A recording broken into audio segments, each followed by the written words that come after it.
Vamos mudar de assunto, vamos mudar de assunto. O Santos já perdeu no Brasileirão? Já conseguiu perder? Não sabia disso. Era aniversário do meu filho menor e ele é São Paulino, então o Santos fez essa deferência e permitiu a vitória do São Paulo por 2-0. É isso. Safira dizendo: bom dia, amigos. Padre Júlio precisa de ajuda para continuar sua obra. Após seu afastamento das redes, as doações diminuíram muito. Ô, Breno, eu não sei se você tem acompanhado os vídeos lá dos seus amigos três irmãos, eles se encantaram com a China, né? Parece que. Aí estão esse debate, não, veja bem. Aí, quando eu vejo eles debatendo por que a China dá certo, não, é porque o povo é ordeiro, é porque eles se uniram, porque os políticos são bons. Eu acho que eles têm se recusado. Acho que você precisa voltar lá, os três irmãos, para dizer o seguinte: que, olha, a gente teve uma revolução, tem um partido no comando, de vanguarda. Eles me convidaram para o domingo que vem, acho que é domingo, para falar sobre China, sobre a história da China. Então explica por que a China funciona, né, Bruno? Acho que é importante. Não é porque o povo é melhor, porque os políticos são melhores, né? Teve todo um processo histórico, né? Acho que vai ser. E é fácil chegar lá e falar, não, olha, não, é o povo é melhor, né? Não é assim. Bom programa aí para vocês, gente. Valeu. Obrigada. Bom, gente, vamos apoiar lá o Padre Júlio, pede aqui a Safira. E aí, Breno, queria entrar na questão que preocupa muito, né? Porque a gente está aí, digamos assim, à beira dessa guerra. Né? Temos duas matérias aqui sobre o Irã. Uma diz assim: Irã perdeu confiança nos Estados Unidos, mas deixa aberta a negociação por acordo nuclear. E a outra: generais dos Estados Unidos e Israel tiveram reunião secreta sobre Irã no Pentágono. Como é que você está vendo aí a situação do Irã? O que você traz para a gente? Olha, eu acho que a tendência principal, pelos elementos informativos disponíveis, é de que os Estados Unidos venham a atacar o Irã. Eu acho que os Estados Unidos já foram longe demais em termos de mobilização de tropas, de discurso político, de pressão diplomática, para pura e simplesmente recuar ou fazer um acordo que não seja a total rendição do Irã às exigências norte-americanas. E, evidentemente, o Irã não cederá a essas exigências. Né? Quer dizer, basicamente, o que Donald Trump exige é que toda a política nuclear do Irã esteja submetida aos Estados Unidos. Puramente disso que se trata. Donald Trump provavelmente tem claro que essa é uma exigência inaceitável e os iranianos manifestam essa rejeição com todos os pingos nos is e traços nos t's.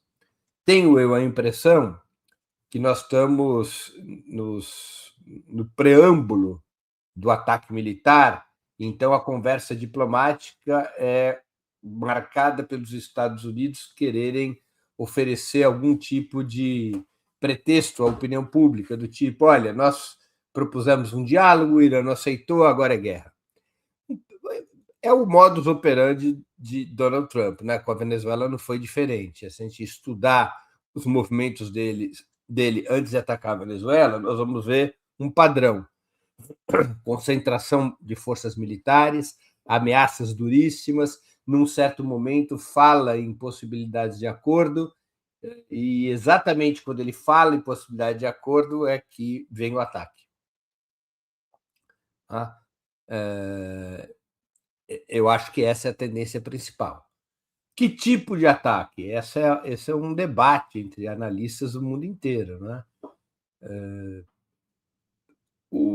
A opinião majoritária é de que será um ataque de precisão, que na linguagem militar quer dizer ataques com alvos definidos, não quer dizer desembarque de tropas, não quer dizer a perspectiva de uma guerra prolongada, não quer dizer nada disso. Ou seja, uma operação numa outra escala, mas com a lógica da operação que foi feita na Venezuela, escolher alvos precisos e atacá-los. Quais seriam esses alvos? É outra questão. Há quem ache que Trump atacará para matar Khamenei e outras lideranças do Estado iraniano, sejam lideranças militares ou civis. Essa é uma hipótese drástica.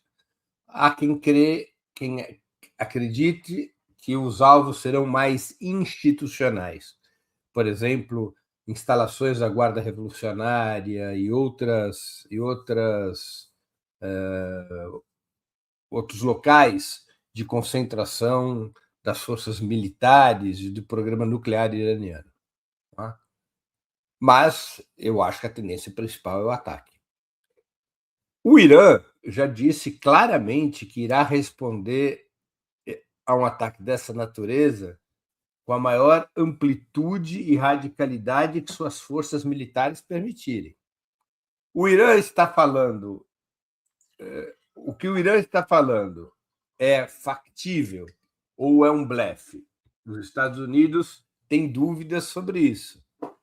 Aqueles que acham que é um blefe hoje parecem minoritários entre os formuladores da política militar norte-americana. Ou seja, há uma avaliação de que o Irã efetivamente tem uma capacidade elevada de resposta. E eles avaliam isso a partir da Guerra dos 12 Dias no ano passado, quando o Irã revelou fragilidades defensivas importantes. Você deve estar lembrada da audiência também, como Israel, nas primeiras horas, com rapidez, dominou os céus iranianos. Mas, embora o Irã tenha tido fragilidades defensivas, a capacidade de resposta do Irã contra Israel foi dura, atingindo centros nevrálgicos do regime sionista, a um ponto tal que Israel foi a um cessar-fogo sem que seus objetivos tivessem sido atingidos. Portanto, há um cálculo de que o Irã possui uma capacidade de retaliação que não pode ser subestimada contra as bases militares norte-americanas no Oriente Médio, lato sensu, não estrito sensu, ou seja, não se trata apenas das bases de propriedade direta dos Estados Unidos, mas também bases indiretas, como é o caso do próprio Estado de Israel, que é uma grande base norte-americana no Oriente Médio. A retaliação do Irã, ela vem sendo anunciada por seus governantes e principalmente pelo líder supremo, pelo Ayatollah Khamenei, como uma possibilidade de uma guerra regional. Ou seja, que o Irã atacará todos os alvos que foram cúmplices de um ataque norte-americano. Então, é uma situação de extrema delicadeza, mas eu acho que os Estados Unidos já fizeram a aposta pelo ataque, que pode acontecer nos próximos dias ou semanas. Né? O que faria Donald Trump recuar? Provavelmente, um envolvimento maior da Rússia e da China na defesa do Irã seria um fator. Se Rússia e China se associarem mais claramente à defesa do Irã. Rússia e China já se associam à defesa do Irã com o fornecimento de armas e tecnologia, com a manutenção de todos os acordos econômicos, mas uma escalada nessa solidariedade sino-russa ao Irã poderia fazer com que Donald Trump refizesse seus cálculos. Não é? Mas eu acho que outro fator que poderia ser relevante seria a correlação interna de forças nos Estados Unidos, a pressão interna nos Estados Unidos. Agora, eu tenho a impressão, Daphne, que a situação da opinião pública nos Estados Unidos empurra Donald Trump para o ataque ao Irã. Por quê? O escândalo Epstein voltou a repercutir. Isso desgasta Donald Trump e vários dos seus associados diante da opinião pública, e Donald Trump precisa de uma operação diversionista, ele precisa que mude a pauta. Ele precisa que as pessoas parem de falar dos arquivos de Jeffrey Epstein e passem a falar de outro assunto.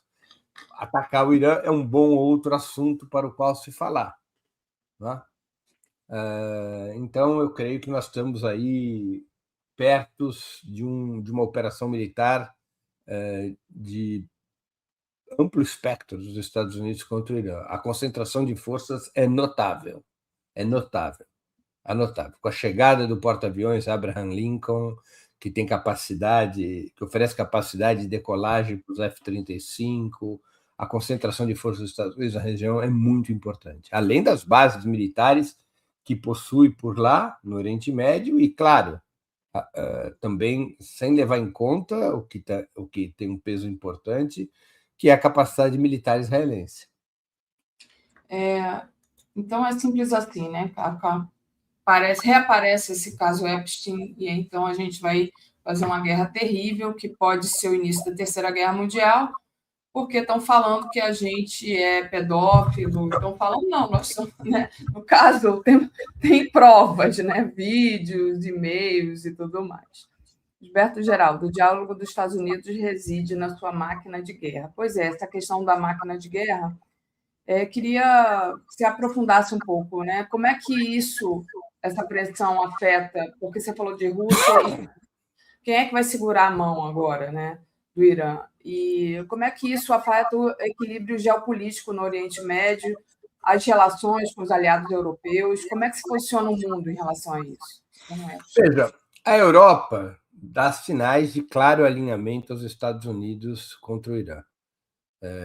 Há alguns dias, a União Europeia declarou a Guarda Revolucionária uma organização terrorista, o que é uma insensatez, não é? Você declarar uma força integrante de um exército uma força terrorista. Terroristas são os exércitos europeus, historicamente envolvidos com ataques a outros países, não o Irã.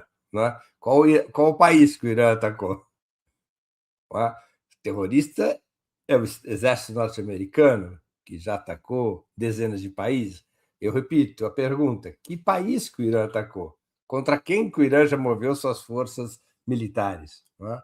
Então, é uma escalada verbal por parte da União Europeia que busca, de qualquer forma, satisfazer os Estados Unidos. São relações de vassalagem brutais da Europa com os Estados Unidos. A Europa está como aquele namorado que a namorada não quis mais saber dele e está disposto esse namorado a fazer qualquer coisa, a beijar os pés, a se ajoelhar, a pedir perdão, a se colocar numa posição de submissa, namorado ou namorada, escolham a vertente que preferirem. Né? Então, é uma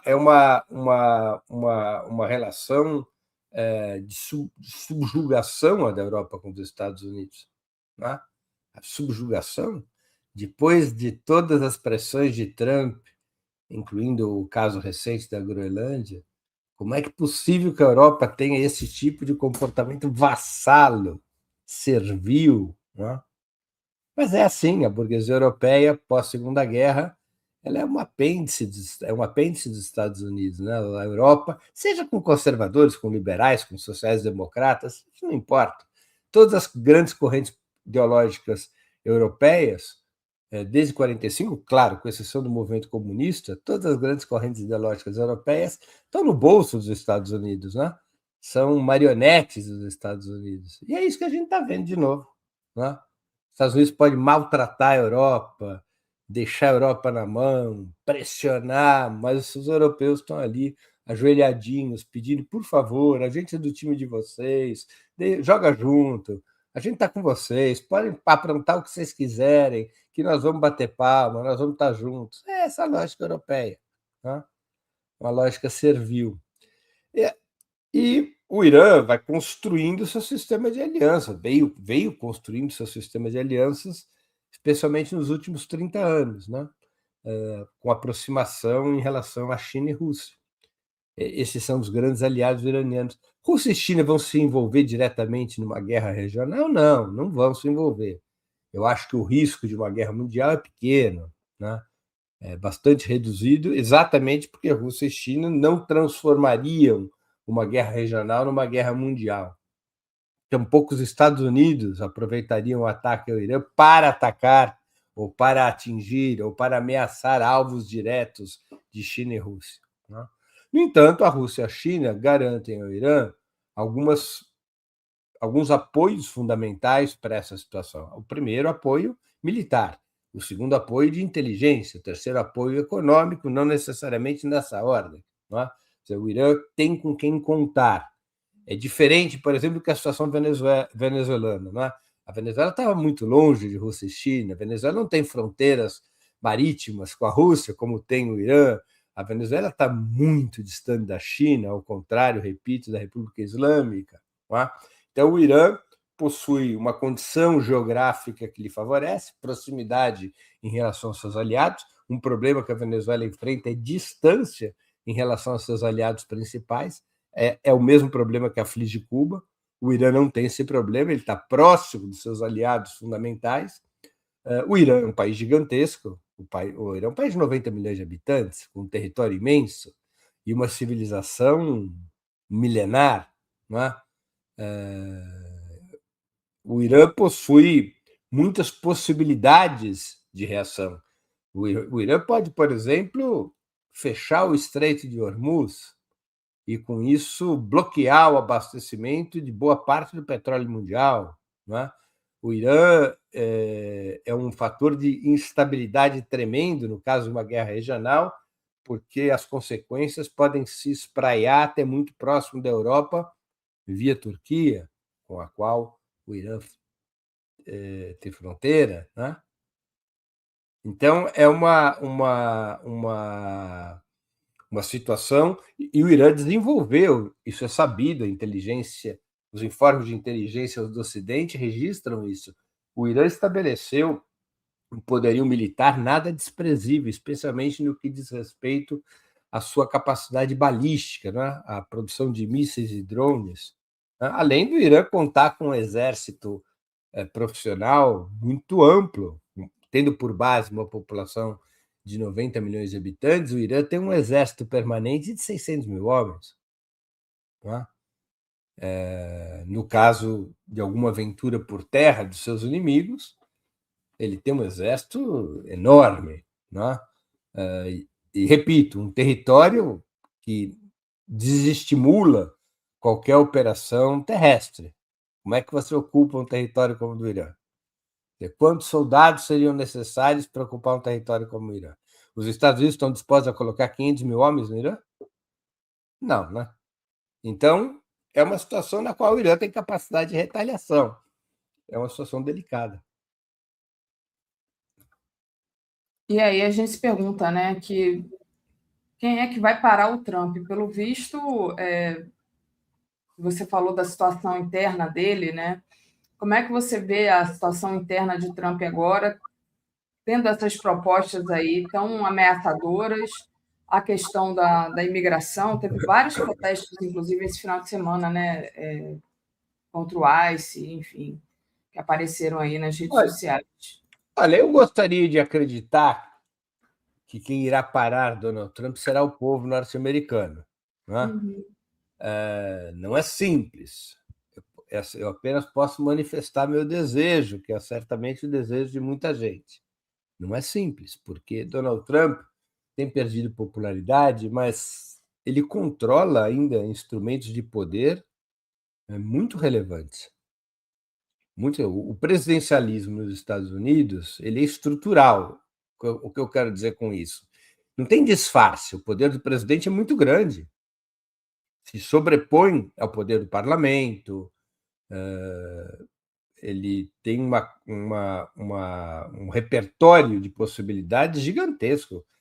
Não é? Gigantesco. Não é como no Brasil, em que facilmente o Congresso manieta ou algema o presidente da República. Nos Estados Unidos, não. O presidente pode ficar governando por ordem executiva até o fim dos tempos. Se ele não tiver uma maioria contra ele no parlamento, que derrogue as ordens executivas e que até o ameace de impeachment, o presidente norte-americano pode quase tudo. Né? Pode quase tudo. Eu já expliquei aqui num outro programa, creio eu, que ali, nos Estados Unidos, as ordens executivas funcionam de forma oposta às medidas provisórias aqui no Brasil. Né? As medidas provisórias no Brasil, o presidente da República pode emitir medidas provisórias, tem limitações para a emissão dessas medidas provisórias, não pode emitir sobre tudo, mas emite uma medida provisória e a medida provisória tem que ser aprovada pelo Congresso. Se não for aprovada pelo Congresso, caduca a medida provisória. Nos Estados Unidos é o oposto. O presidente emite uma ordem executiva. Se dentro de um certo prazo o Congresso não derrubar a ordem executiva, ela segue vigente. Ela continua a ter validade. Então, esse é apenas um dos exemplos do poderio presidencial dos Estados Unidos. O desafio que Donald Trump vai ter, Daphne, são as eleições de novembro, as chamadas eleições de meio período. Ali há uma aposta de que Trump poderia sofrer uma derrota nas duas casas, na Câmara dos Representantes, que é como se chama nos Estados Unidos, o correspondente nos Estados Unidos à nossa Câmara dos Deputados, e no Senado. Então, se o Trump sofrer uma derrota nessas eleições de meio período, ele poderia ser paralisado. Ele próprio já disse que isso poderia acontecer. Caso ele fique minoritário no parlamento, até impeachment, ele poderia ser objeto até de impeachment. Não é?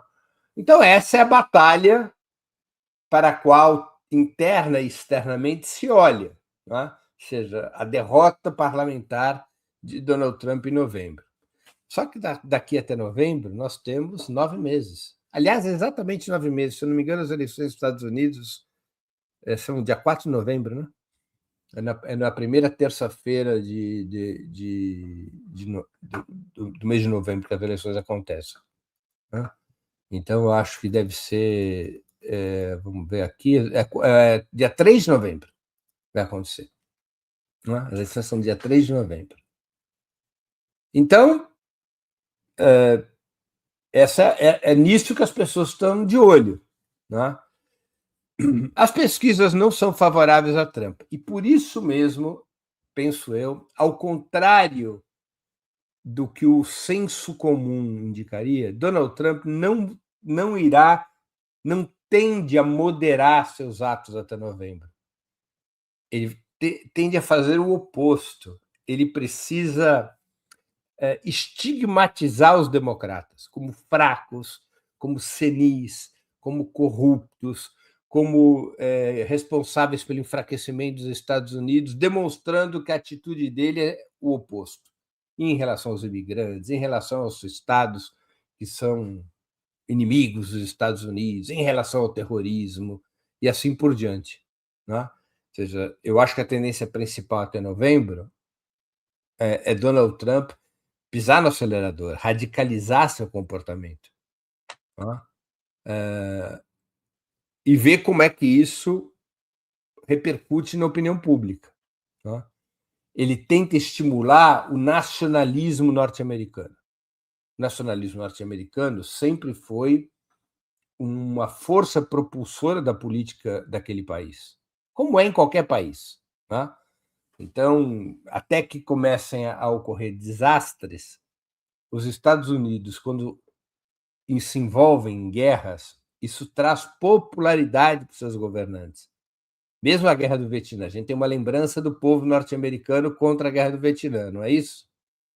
Mas isso aconteceu depois de 67, 68, quando os Estados Unidos começaram a sofrer muitas baixas no Vietnã e aqueles sacos de lona preta com os corpos dos soldados começaram a chegar no país. Foram mais de 50 mil mortos. Até 66, 67, Daphne, o povo norte-americano apoiava a Guerra do Vietnã. Nem entendia suas razões, mas havia um apoio à guerra. Como houve apoio à Guerra da Coreia e assim por diante. Não é? Então, Donald Trump vai tentar mobilizar esse nacionalismo norte-americano. Creio eu que esse vai ser seu caminho principal, com idas e vindas, como é do seu feitio. Esse nacionalismo ele pode ser mobilizado só através de ações guerreiras? Não. Ele pode ser mobilizado se ele consegue, através da força, impor concessões dos seus adversários, inimigos e até de seus aliados, concessões que ele possa apresentar para dentro do país como vitórias do poderio norte-americano e vitórias do seu governo. Né? Então, por exemplo, se ele conseguisse a capitulação do Irã na questão nuclear, isso ajuda muito, porque terá sido uma vitória dos Estados Unidos sem guerra, isso conta a favor da sua popularidade. Agora, se isso não vier a ocorrer, porque o Irã não tem disposição de capitular, e houver uma guerra, bom, isso também pode contar a favor de Donald Trump por mobilizar o sentimento nacionalista. Né? Então, eu acho que o cenário que nós vamos ter daqui até novembro não é um cenário de moderação de Donald Trump. Também não é um cenário, a não ser que eu esteja enganado, e eu torço para estar enganado, também não é um cenário de insurreição nos Estados Unidos, né? Ou seja, eu acho que esses protestos sociais vão crescer, as lutas populares vão crescer, como a gente assiste esses protestos contra o ICE, mas eu não acredito que essas mobilizações terão força suficiente para paralisar o governo, para derrubar o governo, para impedir que Donald Trump siga adiante com as suas políticas, né? São lutas de resistência, não são lutas de ofensiva, né? Então, eu vejo dessa forma o cenário norte-americano, Daphne. Bom, a gente segue acompanhando, né, e sempre se sobressaltando com as atitudes de Donald Trump. Queria agradecer aqui o nosso público, pedir para eles deixarem o like e compartilharem a live, além de se tornar membro aí no YouTube. O Gilberto Geraldi, o diálogo dos Estados Unidos reside na sua máquina de guerra, exatamente, né? É isso que o Breno também disse aqui. E aí eu queria te perguntar, Breno, sobre a situação de Cuba, né? Cuba também sendo ali terrivelmente ameaçada. Até vi que saiu uma matéria no Opera Mundi falando que o PT manifestou apoio a Cuba perante as ameaças de Trump, né, eles querendo ali sufocar a população. O bloqueio já dura muitos anos, mas agora o bloqueio parece que seria bem pior, né? Vai ser bem pior por conta aí do petróleo e tudo mais. Como é que você vê a situação de Cuba? O que se deve fazer, se há algo a fazer? Olha, é uma situação muito grave, tá? Muito grave, porque na prática o que Donald Trump está caminhando para construir é um bloqueio naval absoluto. Ao estabelecer essa última ordem executiva, atribuindo ao governo norte-americano a possibilidade de impor aumentos tarifários para qualquer país que exporte petróleo para Cuba, ele já caminha nessa direção do bloqueio naval absoluto. O próximo passo vai ser impedir que qualquer embarcação entre ou saia de Cuba, buscando levar o país à máxima asfixia. A falta de petróleo já provoca uma enorme erosão da economia cubana, não é? Eu estava conversando ontem, meu irmão, ele está em Cuba nesse momento, de férias, né? E ele me dizia que, confirmando, né, informações que circulam no meio no meio jornalístico, que estão públicas, não é um segredo, confirmando que Cuba está com 4, 5 horas de energia elétrica por dia. Isso em Havana. Tá? Há uma situação, por exemplo, a cidade de Havana está suja. Sempre foi uma cidade muito limpa. Por que ela está suja? Porque não tem combustível para os caminhões de limpeza. O turismo está afetado porque muitas vezes os ônibus de turismo levam as pessoas para cidades fora de Havana e falta combustível para voltar dentro do itinerário programado. Tá? Então a economia cubana está asfixiada. Né? Embora essa asfixia esteja longe de atingir o objetivo dos Estados Unidos, que é desestabilizar politicamente o país. Ao contrário, nas últimas semanas nós temos visto um crescimento da mobilização interna em defesa da Revolução Cubana e da soberania daquela ilha. Não é? Há um reforço da unidade nacional ao redor da Revolução Cubana, do patriotismo cubano, que sempre foi dos mais destacados do nosso continente. Né? Cuba tem uma tradição patriótica revolucionária que transcende a Fidel Castro, né? que atravessa séculos. E então é uma situação, é o pior momento de Cuba desde 59, talvez. Acho que já é um momento eventualmente pior do que aquele vivido por Cuba no chamado período especial, no início dos anos 90, quando caiu a União Soviética. Né?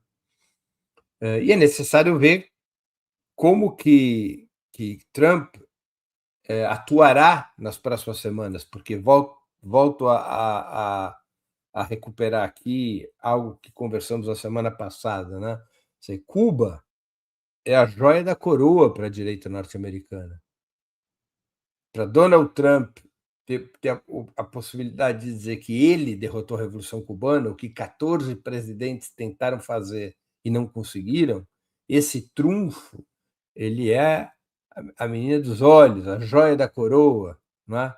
Da direita norte-americana. Então, a situação de Cuba é uma situação perigosa. Como Cuba pode ser ajudada?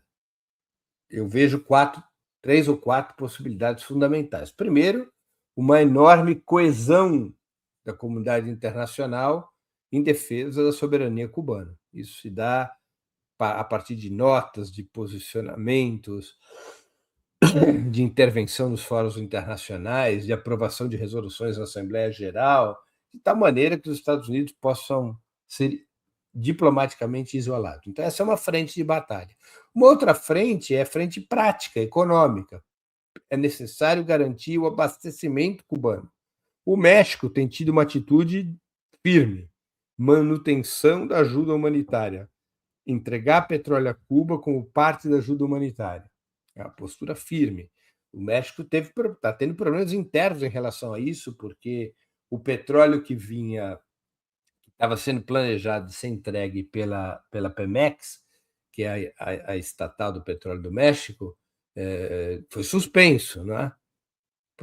Foi suspenso. Então, o governo mexicano está entregando petróleo a Cuba a partir de cláusulas humanitárias, o que não garante um fluxo suficiente de combustível para o país funcionar. Então, outros países têm que entregar petróleo para Cuba e dar uma banana para o aumento tarifário ou para as demais sanções que os Estados Unidos ameaçarem, né? O Brasil pode cumprir um papel nisso. Claro, tem custos cumprir um papel nisso. Pode ter repercussão. Tá? Mas deixar que um país latino-americano seja sufocado da forma como está sendo sufocado é uma alternativa? Tudo bem o Brasil nada a fazer em relação a isso? É uma questão, não é? Se fizer, vai ter problema, vai ter sanção, vai ter tarifa, vai ter ameaça, vai ter cachorro louco, vai ter tudo isso.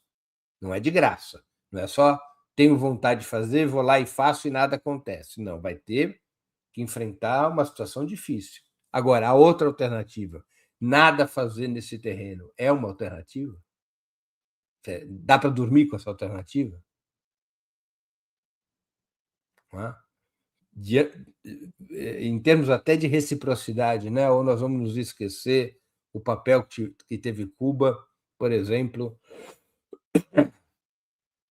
na oferta de médicos cubanos aos milhares e milhares durante a primeira etapa do programa Mais Médicos. Vamos esquecer disso? Vamos esquecer do papel que teve Cuba em relação à esquerda brasileira durante a ditadura militar? Pesado, né? Então, essa é a segunda frente, a frente econômica, que envolve uma série de países, envolve também, claro, a China, a Rússia, deveria envolver o Brasil, envolve o México, A situação da Venezuela hoje é muito frágil, porque a Venezuela é praticamente um país militarmente ocupado, né? Essa pressão militar norte-americana sobre a Venezuela pode inviabilizar até a saída de barcos para Cuba. Um ou dois barcos com petróleo para Cuba foram apreendidos pelos Estados Unidos ali na costa venezuelana. Então, essa é uma segunda frente. Há uma terceira frente, que é a frente militar. Isso somente Rússia e China podem ter um papel relevante, que é garantir que Cuba possua as mínimas condições de defesa, no caso de um ataque militar. Isso parece que vem sendo feito. A gente não conhece informações, são informações reservadas, mas isso parece estar sendo feito, é um papel que cabe a Rússia e China, né? Aí o Brasil não tem muito o que fazer, nenhum outro país, né? E um quarto fator é a frente comunicacional, né? É onde a gente se inclui, quer dizer, que é esclarecer a opinião pública mundial e ajudar nesse esclarecimento a criar um ambiente de mobilização, inclusive dentro dos Estados Unidos, mas também no exterior, um ambiente de mobilização e solidariedade a Cuba, né? Criar uma corrente mundial de opinião pública em solidariedade a Cuba. Então, eu vejo dessa maneira, Daphne. Muito difícil a situação mesmo, né? O Aníbal está dizendo aqui, viva o internacionalismo da Revolução Cubana. É isso, né? Eu acho que complicada a situação, fica ali tão perto do inferno dos Estados Unidos, diga. Essa frase eu tenho total acordo, viva o internacionalismo da Revolução Cubana. Agora, não é demais a gente colocar tanto peso nos ombros de uma pequena ilha? Por que a gente não podia estar falando de viva o internacionalismo do governo brasileiro, viva o internacionalismo do governo mexicano? Não está na hora de países mais poderosos terem uma cota de colaboração maior? O internacionalismo da Revolução Cubana, eu tenho total acordo, absoluto. Eu também dou vivas ao internacionalismo da Revolução Cubana, mas não está na hora de Cuba ser ajudada? A Felipe do Aníbal, a voz de Hind Rajab, concorrente ao Oscar, filme sobre a menina palestina, recomendo. Ainda não vi esse, estou precisando me atualizar. O Breno, queria falar um pouco aqui, chegar ao Brasil, né? Essa disputa, esse ano de eleição, que agora o ano está realmente começando, vai começar mesmo depois do Carnaval. A gente está vendo aí, digamos assim, saídas e entradas, né? A saída do Caiado do União Brasil, se filiou ao PSD. Como é que você está vendo assim, essas alianças sendo construídas, esses apoios? Olha, eu acho que nós estamos indo para um cenário, Daphne, no qual a direita terá dois grandes candidatos. É o cenário da fragmentação da direita. Pelo menos dois grandes candidatos, porque nós ainda podemos ter o Zema em Minas Gerais. Isso é bom para o presidente Lula? Eu vou ser heterodoxo. Eu acho que não. Eu acho que era melhor enfrentar o Tarcísio. Era melhor enfrentar toda a direita unida sob o comando de um candidato bolsonarista.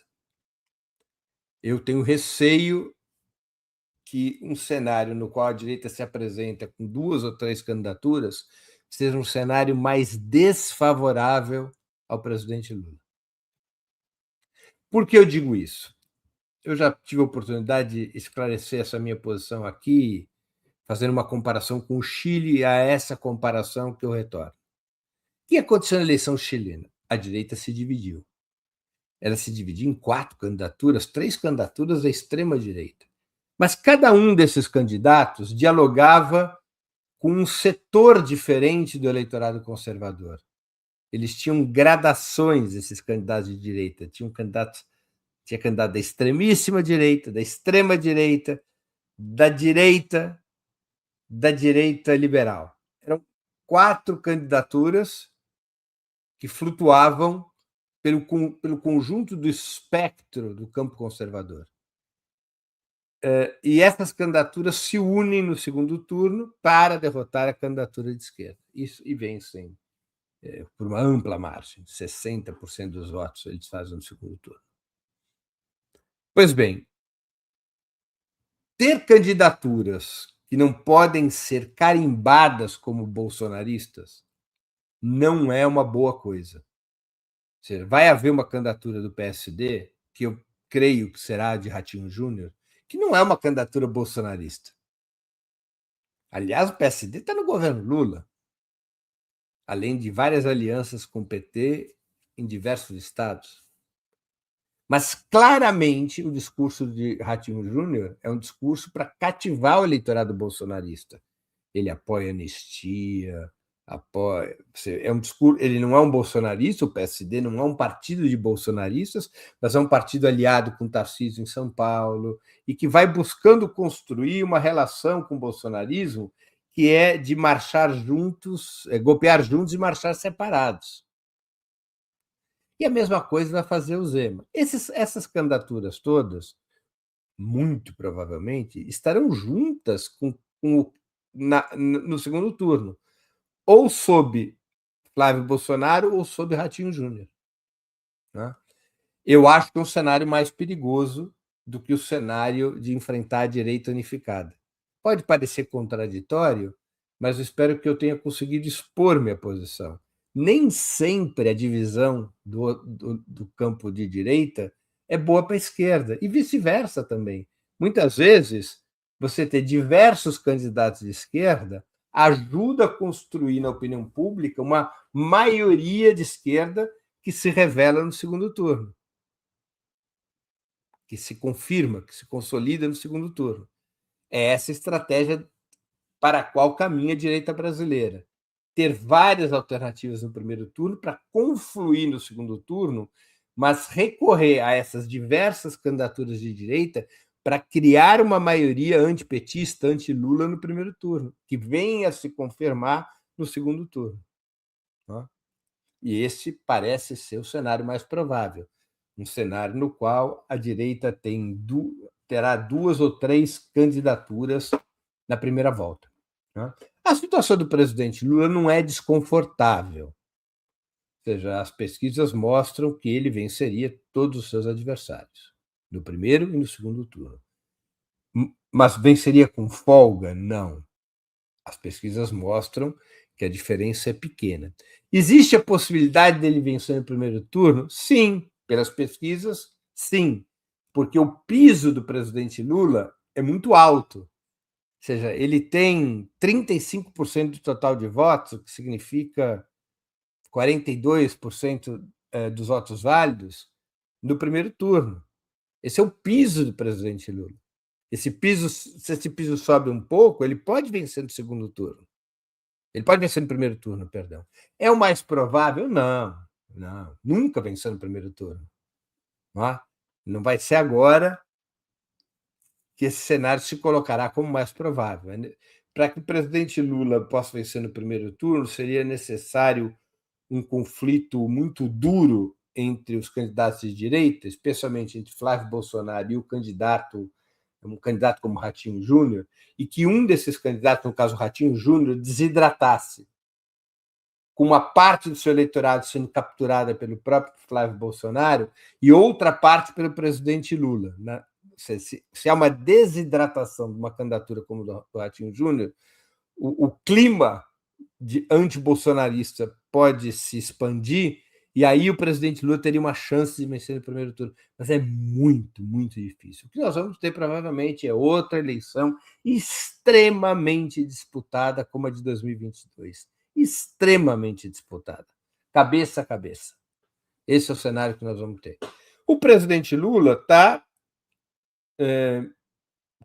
me parece que, pelas notícias que a gente tem na imprensa, pelas conversas que eu fiz, que eu pude acompanhar, pelas pessoas para quem eu perguntei, eu acho que o presidente Lula está fazendo um alinhamento da sua estratégia, levando em conta essa possibilidade de vários candidatos de direita. Apareceu recentemente numa matéria, se não me engano, da Folha de São Paulo, de que o discurso que o presidente apresentará, o discurso e o programa que o presidente apresentará na disputa eleitoral, serão um programa e um discurso antissistema. Ou seja, não é o discurso da reconstrução, como foi 22, será um discurso antissistema. O que é um discurso antissistema? Um conjunto de bandeiras que propõe a mudança profunda do sistema político e econômico do país. Acho esse um bom caminho, sabe, Daphne? Por exemplo, aqui vai uma sugestão que certamente outros já deram. Eu acho que o presidente Lula, na campanha eleitoral, entre as suas bandeiras, deveria propor. Ele não tem o poder de convocar isso, a Constituição não permite, mas ele pode propor isso como uma iniciativa a ser conduzida junto aos parlamentares, a convocação de um plebiscito, já para o ano de 2027, para que o povo decida contra ou a favor das emendas parlamentares. Pronto. Vamos jogar em plebiscito, contra ou a favor das emendas parlamentares. Uhum. E deixar o povo resolver essa deformação do sistema presidencialista no Brasil. Então, o presidente Lula ir nessa direção do embate contra o sistema, do ponto de vista econômico, fim da escala 6x1, com redução da jornada de trabalho sem redução de salário, precisa ver o que vai fazer com a política fiscal, porque ela está se exaurindo. Está se exaurindo. Você precisa ter um programa econômico que tem a ver com o futuro do país, né? Com o desenvolvimento, com a reindustrialização, com um salto adiante na economia do país. Né? E precisa também se bater contra o sistema político. Precisa propor uma reforma profunda do sistema político. Precisa dizer como é que vai continuar a reforma tributária. Deu um primeiro passo importante, que entrou em vigência agora em fevereiro. Entrou em vigência em janeiro, mas as pessoas vão se dar conta agora em fevereiro, que foi a isenção de imposto de renda para quem ganha até R$ 5.000. Deu esse primeiro passo, mas quais são os próximos? Isso tem que estar muito claramente o delineamento de uma reforma tributária profunda no país, profunda. Repito, o primeiro passo foi dado, mas é um primeiro passo somente. Né? Você precisa enfrentar então, o tema da reforma tributária, o tema da reforma financeira, a crise do Banco Master, torna isso relevante, ou seja, o que vai ser feito com o sistema financeiro, o que vai ser feito com a reforma agrária. Então, se é para ser antissistema, é apresentar um programa robusto de transformação do país, né? Já não de reconstrução e união, como foi o lema do Lula 3, né? Do governo que está em exercício, mas que coloca o tema da transformação. Eu acho isso muito importante para desidratar a direita, incluindo a direita mais moderada, que pode estar representada por Ratinho Júnior. Né? Eu acho que o PT tem que sair do discurso, o presidente Lula tem que sair do discurso de que ele representa a luta contra o bolsonarismo. Esse discurso é insuficiente se tiver que enfrentar uma candidatura como a do Ratinho Júnior. Ou seja, ele vai ter que ter uma candidatura que expressa um projeto totalmente diferente, não só do bolsonarismo, mas da direita. Ou seja, um projeto que signifique bater de frente contra as ideias liberais, um projeto que signifique reforçar a defesa da soberania brasileira e de uma nova política externa, e assim por diante. Né? Ou seja, o discurso puro anti-bolsonarista, ele vai perder eficácia. Ele vai perder eficácia. Enquanto você falava, eu coloquei aqui as pautas, né, digamos assim, que vão ser postas aí como prioridades pelo governo Lula. PEC da segurança, fim da escala 6x1, gás do povo serão prioridade no governo Lula no Congresso. O Planalto tenta destravar pautas na agenda legislativa antes do calendário eleitoral, então, nessa linha também, né, de fazer coisas, trazer coisas que estão aí, foram prometidas e que, digamos assim, seriam boas agora para esse ano de eleição. E tem uma outra matéria aqui, que aí eu queria saber se você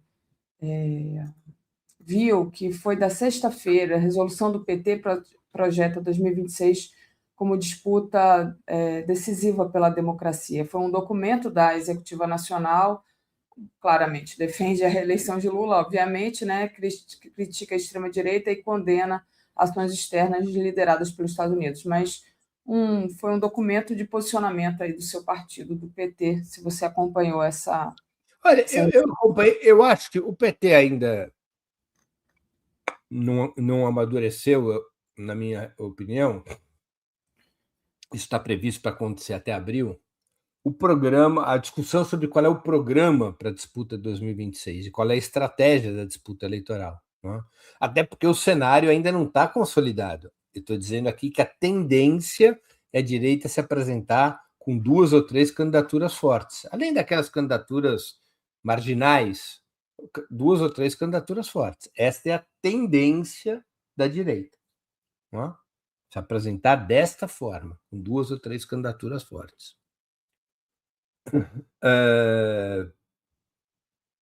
E isso tem consequências, terá consequências sobre a estratégia do PT. Eu vou aqui colocar um problema que espero que eu consiga me expressar adequadamente, que é assim, nós temos que tomar cuidado nessa altura do campeonato, a esquerda tem que tomar cuidado, o PT tem que tomar cuidado, o presidente Lula tem que tomar cuidado, de absolutizar as questões sociais no programa. claro que a construção do estado de bem-estar social é decisiva. Políticas como essas, fim da escala 6x1, Vale Gás e outras, são decisivas. Agora, o Brasil vive um processo de subdesenvolvimento. É um neo-subdesenvolvimento. O Brasil sofreu uma regressão na sua base produtiva nos últimos 40 anos. E esse possível governo Lula 4 tem que dar prioridade a isso. Como é que o Brasil vai romper com essa situação de subdesenvolvimento? Porque se não romper com essa situação de subdesenvolvimento, o quadro social continuará frágil. O Brasil está avançando. Sabe? Apareceu uma notícia ontem, está repercutindo hoje numa reportagem da Folha de São Paulo, de que eu estava até aqui com o jornal aqui, ó. Eu ainda leio o jornal no papel, sabe, da coisa antiga, né? Mas olha só que boa notícia. Salário inicial é recorde com escassez de mão de obra e alta do mínimo. Remuneração inicial média sobe 2,5% em 2025. Então, os salários estão subindo, o emprego está caindo, os números da macroeconomia são razoáveis. Agora, são insuficientes para reverter a situação social do país. Como é que poderiam ser suficientes para reverter a situação social do país? Se o Brasil se desenvolver mais rápido e mais profundamente, se o Brasil se reindustrializar, se o Brasil mudar a sua matriz econômica. E esse tema é decisivo. Tá? E é evidente que essa atual política fiscal e a atual política monetária são incompatíveis com isso. Para este salto rumo ao desenvolvimento, o Brasil não consegue crescer o que precisaria crescer, que é 5%, 6%, 7% ao ano, com as atuais políticas fiscal e monetária. Sem aumentar fortemente a capacidade de investimento do Estado, seja a capacidade fiscal, através do orçamento, seja a capacidade parafiscal, através das estatais. Então, esse tema tem que ser enfrentado. O tema do desenvolvimento, de um lado, e o tema do bem-estar social, de outro. Só bem-estar social, eu não acho que seja suficiente para um programa antissistema.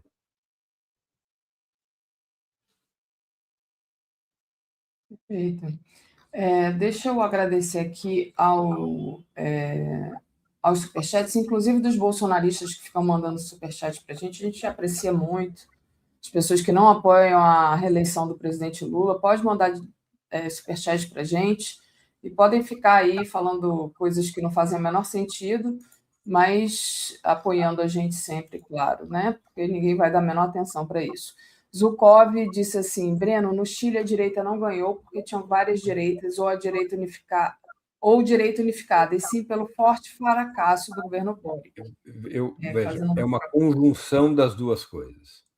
Claro, houve um fracasso do governo Boric, de um lado, mas a fragmentação da direita dificultou o discurso da esquerda, que seria um discurso, desde o primeiro turno, um discurso antipinochetista. Nem todos os candidatos da direita eram pinochetistas. Então, houve eleitores que, se a direita tivesse se unificado, e houve essa possibilidade, em algum momento, de que a Matei fosse a candidata unitária da direita, você teria eleitores que não gostam do governo Boric, que estão insatisfeitos com o governo Boric, mas não iam querer votar numa candidatura pinochetista. A Matei é filha de um integrante da junta militar do Pinochet, do comandante da aeronáutica, né? E aí acabariam por votar em Boric, não porque gostam do governo dele, mas por antipinochetismo. Quando a direita arma várias candidaturas, quem era de direita, não era pinochetista e não gostava do governo Boric, não só pôde votar numa candidatura não pinochetista, no caso, uma candidatura da direita liberal, nesse meu exemplo, mas, além de votar no primeiro turno numa candidatura não pinochetista, foi envolvido no clima em que a principal questão da campanha não era o antipinochetismo, como gostaria de fazer crer a esquerda, mas foi foi ao ser oposição ao governo. A chave virou para o outro lado. Né? Cleides está dizendo aqui: o Brasil tem déficit em contas correntes. O que fazer? Só o agro está ganhando, disse ele. É isso. Não, o Brasil não tem um problema sério de déficit em contas correntes. Né? O Brasil, o que são as contas correntes, pessoal? É tudo que entra, tudo que sai. Né? Não é só comércio. Tem as obrigações financeiras, etc, etc. O Brasil tem um déficit, esse déficit é coberto pelo investimento no país. Né? Pelos recursos investidos no país, se cobre esse déficit. O Brasil tem superávit comercial confortável. É verdade que o problema do déficit em contas correntes está ficando um pouquinho mais sensível nos últimos tempos, mas o Brasil não tem à vista, até porque possui uma reserva bem confortável de quase 400 bilhões de dólares, o Brasil não tem à vista um problema de crise na sua balança de pagamentos. Né? Então, tem que separar as duas coisas, ou seja, nós não estamos diante de um problema galopante com as contas externas do país. Né? Nós não estamos nós temos uma situação relativamente confortável. É verdade que produz déficit, mas o Brasil é um destino de investimentos e, com isso, cobre facilmente as necessidades ano a ano do fechamento da sua balança de pagamentos. Né? O que o nosso espectador deve estar apontando é que o modelo atual, agroexportador, ele faz com que o país, basicamente, a fração dinâmica da economia brasileira é o agrobusiness, né? O agronegócio, a agropecuária, e isso não gera emprego, isso paga pouco imposto, isso não impulsiona a economia, e ele tem toda a razão. Nosso espectador está coberto de razão. Nós temos que mudar nossa matriz econômica. Não propriamente, creio eu, para enfrentar déficit em contas correntes. Aliás, Cleides, na transição de um modelo agroexportador para um modelo industrial, é possível que aumente os problemas de contas correntes. É possível que aumente até o problema. Né? Mas é fundamental você mudar esse modelo para que, estruturalmente, a médio e longo prazo, o país possa ter um aumento da renda dos seus trabalhadores, possa ter uma taxa de desenvolvimento maior, possa ser uma taxa socialmente melhor distribuída, regionalmente melhor distribuída. O país precisa recuperar seu atraso tecnológico em relação a outras nações, e assim por diante. Né? Uhum.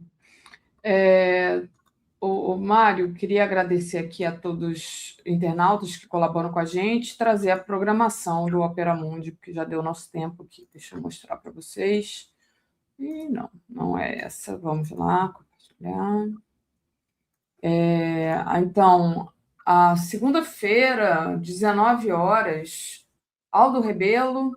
Depois, na terça, Amanda Miranda, Roberto Tardelli na quarta, Arlene Clemencha na quinta, Stephanie Brito na sexta. Você até gravou um vídeo no X, né? Dizendo por que você vai entrevistar o Aldo Rebelo. Diga aí. Não, como houve reações contrárias à entrevista, eu fiz um vídeo nas minhas redes sociais, acho que está nas redes do Ópera também, para explicar algo assim fundamental. Que jornalismo não é propaganda. Ou seja, propaganda, a gente fala bem das coisas que a gente acredita e mal das coisas que a gente não acredita. Né? A lógica do jornalismo não é essa. O jornalismo, ele tem como uma das suas funções sociais incentivar o debate público. Para incentivar o debate público, o jornalismo tem que ouvir todas as vozes mais relevantes da sociedade. Concordemos ou não com a sua opinião. Então, por isso que eu vou entrevistar o Aldo Rebelo. Ele é um personagem relevante pela sua história, pelo seu papel nos governos Lula e Dilma, e também pelo que ele pensa atualmente. Eu não preciso concordar com ele. Não vai ser um debate, é uma entrevista. Entrevista é uma situação na qual o jornalista pergunta, o personagem responde, não é um debate, debate uma outra situação, mas é um personagem que tem que ser ouvido, e eu acho que tem que ser ouvido vários personagens, inclusive personagens de direita, o jornalismo de esquerda deve ouvir. Eu sou um defensor dessa tese, em que pese eu seja um antigo militante de esquerda, mas a atividade jornalística deve oferecer as vozes mais relevantes da sociedade. Né? Me perguntaram assim, você entrevistaria o Flávio Bolsonaro? A minha resposta, Daphne, é sim. Eu não sei se ele aceita ser entrevistado por mim, mas eu entrevistaria. Certamente, porque ele é candidato a presidente da República. São os ossos do ofício do jornalismo. Claro, né? é obrigação. Conversar com o Flávio Bolsonaro. Não, tá é certo. obrigação, é a obrigação. Se eu